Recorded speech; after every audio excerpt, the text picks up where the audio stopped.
Hello guys, നമ്മൾ kayaking ചെയ്യാൻ വേണ്ടി ഒരു അടിപൊളി സ്ഥലത്ത് വന്നിരിക്കുകയാണ്. ഒരാൾക്ക് ഇവിടെ ആകുന്നത് 40 ദിറംസ് ആണ്.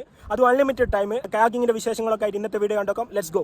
നമ്മൾ ടെന്റ് അടിക്കാനുള്ള പ്ലാനിൽ രാത്രി തന്നെ ഇറങ്ങിയിട്ടുണ്ട്. നമ്മൾ അബുദാബിയിൽ നിന്ന് വാദി ദിഫ്തയിലേക്കാണ് പോകുന്നത്. പോകുന്നതായിട്ട് കവാനിജിലുള്ള സീ കബാബ് റെസ്റ്റോറൻറ്റ് കയറിയിട്ട് കബാബ് കഴിക്കാമെന്ന് വിചാരിച്ചു. ദുബായ് കവാനിജിലുള്ള ഈ ഒരു കബാബിന്റെ ഷോപ്പ് അറബികളിലെ ഇഷ്ടപ്പെട്ട സ്പോട്ടാണ്. നമ്മൾ അവിടെ തന്നെ കയറി കുറച്ച് കബാബൊക്കെ ഓർഡർ ചെയ്തു. നല്ല ടേസ്റ്റ് ഉണ്ടായിരുന്നു. പിന്നെ നമ്മൾ ഇന്ന് ടെന്റ് അടിക്കുന്നത് വാദി ദിഫ്തയിലാണ്. കാരണം നമുക്ക് രാവിലെ വാദിയിൽ പോയിട്ട് കുളിക്കണം. അപ്പോൾ ആ വാദിൻ്റെ അടുത്ത് തന്നെ വണ്ടിയൊക്കെ പാർക്ക് ചെയ്യുന്ന സ്ഥലത്താണ് നമ്മൾ ടെന്റ് അടിച്ചിരിക്കുന്നത്. നമ്മൾ ടെന്റ് അടിക്കുന്ന സമയത്ത് ആൾക്കാരെല്ലാം കുറവേനും ഈ സ്ഥലത്ത്. പിന്നെ രാവിലെ ആക്കുമ്പോൾ വാദിയിൽ കുളിക്കാൻ വേണ്ടിയിട്ട് ഒരുപാട് ആൾക്കാർ വന്നിട്ടുണ്ട്. ഈ വണ്ടി വെക്കുന്ന സ്ഥലം ഫുൾ ആയിട്ടുണ്ട് ഓൾമോസ്റ്റ്. പിന്നെ ഇതിൻ്റെ അടുത്ത് തന്നെ ഒരു പെട്രോൾ പമ്പ് ഉണ്ട്. നമ്മൾ രാവിലെ തന്നെ ഒന്ന് ഫ്രഷ് ആവാൻ വേണ്ടിയിട്ട് അവിടേക്കാണ് പോയത്. പിന്നെ എല്ലാവരും എണീച്ച് കുറച്ച് സ്നാക്കെല്ലാം വാങ്ങി ടെന്റിൽ നിന്ന് കൈക്കൊല്ലം ചെയ്ത് പിന്നെ എല്ലാവരും വാദിയിലേക്ക് പോകാൻ വേണ്ടി പ്രിപ്പയർ ചെയ്യാണ്. നമ്മൾ ടെന്റ് അടിച്ച സ്ഥലം അടിപൊളിയാണ്. ചുറ്റും മല, അതിൻ്റെ അടുക്ക് നമ്മൾ ടെന്റ് അടിക്കാൻ ഒരു സ്പോട്ട്. നമുക്ക് വെള്ളം ഒഴുകുന്ന സൗണ്ട് ഇവിടുന്ന് കേൾക്കാൻ പറ്റും. നിങ്ങൾക്ക് ഇവിടെ വരാൻ ആഗ്രഹം ഉണ്ടെങ്കിൽ ഗൂഗിൾ മാപ്പിൽ വാദി ദിഫ്താന്ന് അടിച്ചാൽ തന്നെ നിങ്ങൾക്ക് ഈ ലൊക്കേഷൻ കിട്ടും. കോർഫുഗാലൊക്കെ പോകുന്ന വഴി തന്നെയാണ് ഈ ലൊക്കേഷൻ വരുന്നത്. നമ്മൾ ടെന്റ് അടിച്ചതിന്റെ തൊട്ട് മുമ്പ് തന്നെ വലിയൊരു കുളമുണ്ട്. നമുക്ക് വേണമെങ്കിൽ ഇവിടുന്ന് കുളിക്കാൻ വേണ്ടി പറ്റും. ഇവിടുന്ന് വാദിയിലേക്ക് പോകണമെങ്കിൽ കുറച്ച് താഴോട്ടേക്ക് ഇറങ്ങി നടക്കണം. നമ്മൾ ഈ കുളത്ത് നിന്ന് ചെറിയൊരു കുളിയൊക്കെ പാസ്സാക്കി വാദിയിലേക്ക് ഇറങ്ങി നടന്നു. ഇവിടുത്തെ കുറെ വ്ളോഗ്സ് എല്ലാം കണ്ടിട്ട് ഇവിടെ ആൾക്കാർ ഫുൾ ആയിട്ടുണ്ട് രാവിലെ തന്നെ. ഇതാണ് ഞാൻ പോയപ്പോൾ ഉള്ള വാദിന്റെ കണ്ടീഷൻ. വെള്ളമൊക്കെ ഉണ്ട്, തുള്ളി കുളിക്കാനുള്ള വെള്ളമൊക്കെ ഉണ്ട്.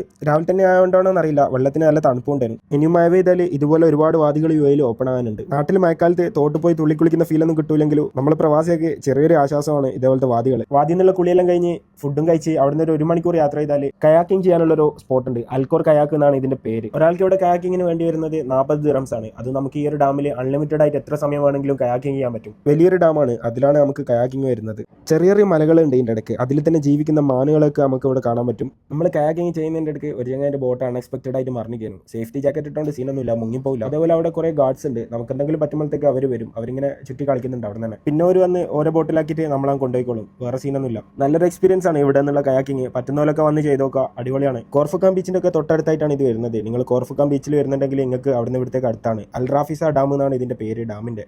ഇത് എത്ര തന്നെ അൺലിമിറ്റഡ് ആണെന്ന് പറഞ്ഞാലും അൺലിമിറ്റഡിന് ഒരു ലിമിറ്റ് ഉണ്ടെന്ന് പറഞ്ഞതിലോട്ട് കുറച്ച് കഴിഞ്ഞാൽ നമുക്ക് തന്നെ മടുക്കും. അങ്ങനെ ആകുമ്പോൾ ഇതേപോലെ നൈസായിട്ട് കാര്യങ്ങൾ വന്നാൽ മതി. ഇന്നത്തെ കായക്കിനെ കുറിച്ച് എന്താണ് പറയാനുള്ളത്? സൂപ്പർ.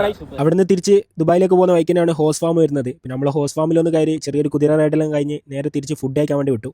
ഫുഡ് കഴിക്കാൻ വേണ്ടി നമ്മൾ പോയത് ദുബായിലുള്ള വക്തൽ മന്തിയിലാണ്. ഇവിടുത്തെ മന്തി ഫേമസ് ആണ് ദുബായിൽ. ഇവിടുത്തെ പ്രത്യേകത എന്ന് വെച്ചാൽ സ്റ്റാർട്ടറായിട്ട് സൂപ്പ് മാത്രമല്ല, നല്ല അൽസ്യം കിട്ടും. നാട്ടിലെ മംഗലത്തിലും കിട്ടുന്ന അതേ ടേസ്റ്റ്, ഒരു രക്ഷയില്ല. നമ്മൾ ഓർഡർ ചെയ്തത് ഹനീദും മിക്സ് ഗ്രില്ലാണ്. അതന്നെയാണ് ഇവിടുത്തെ സ്പെഷ്യലും. ചുരുക്കി പറഞ്ഞാൽ നിങ്ങൾക്ക് അടിപൊളി മന്തി കഴിക്കണമെങ്കിൽ നേരെ ഇങ്ങോട്ടേക്ക് വന്നാൽ മതി. നല്ല പാർക്കിംഗ് സൗകര്യം ഉണ്ട്, നല്ല കസ്റ്റമർ സർവീസ് ആണ്. ടോട്ടലി വേർത്താണ് ഇങ്ങോട്ടേക്ക് ലൊക്കേഷനോട്ട് വന്നു കഴിഞ്ഞാൽ. മന്തി അങ്ങനെ അടിപൊളി. ഫുഡ് കഴിച്ച് കഴിഞ്ഞിട്ട് ഒരു ലെമൺ ടീയും കൂടി കിട്ടും. അതും കൂടി കുടിക്കലോടുകൂടി സാധനം ദമ്മാവും. മംഗൽപുരന്നല്ലോ അവസാനം അൽസ് എന്നിട്ടാണ് ശീലം. അതുകൊണ്ട് ലാസ്റ്റ് ഒരു അൽസ്യം കൂടി പറഞ്ഞ് അവസാനിപ്പിക്കാമെന്ന് വിചാരിച്ച്. ഒരു സർവീസും ഫുഡെല്ലാം കണ്ടിട്ട് വലിയ പൈസ ആവുമെന്ന് വിചാരിക്കണ്ട. നോർമൽ റെസ്റ്റോറൻറ്റിലുള്ള അതേ പൈസ തന്നെ എവിടെ ആവുന്നുള്ളൂ. അങ്ങനെ നമ്മൾ ഫുഡെല്ലാം കഴിച്ച് നേരെ റൂമിലേക്ക് കുടിച്ചു. ഇന്നത്തെ ദിവസം ഖലാസ്.